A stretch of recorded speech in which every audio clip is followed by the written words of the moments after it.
Hello, so in this video I'm sharing all the things that you need to start painting with watercolors. So we have clean water, brushes, paints and a rag of cloth, preferably cotton cloth or a napkin. So for brushes I have Faber-Castell. It was a set of 7 round brushes. There are two type of brushes, flat and round. For smaller size of artworks up to let's say A5, it is better to use round over flat ones. New brushes will maintain their pointy end when it is wet, and my brushes here are old so the ends are fraying, but I'm just used to it. Newer brushes would be better at holding water and they will also be smoother on the surface of paper. Fraying ends of brushes just means your brushes are old and now you need to replace them.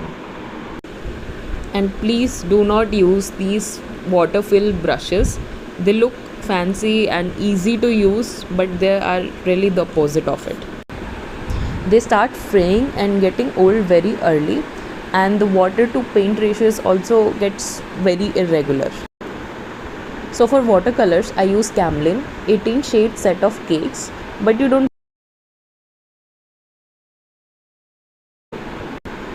and I use the same lid palette as well.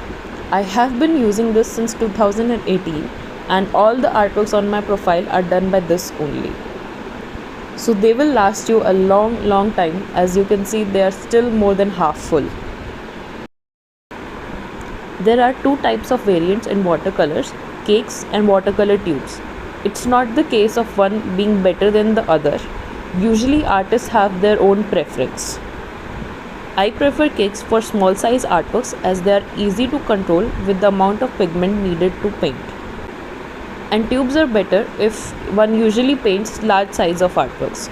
So if you are a beginner, I would suggest cakes over tubes. Next comes the color palette, for which I mostly use this lid only, which I clean every time I start a new artwork. Earlier I used to have a lid of some old container or use the small plastic palette.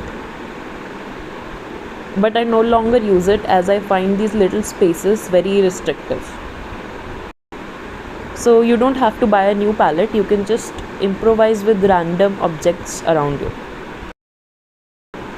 I'll leave a summary of all this in caption, and for the next video I'll be talking about individual colors.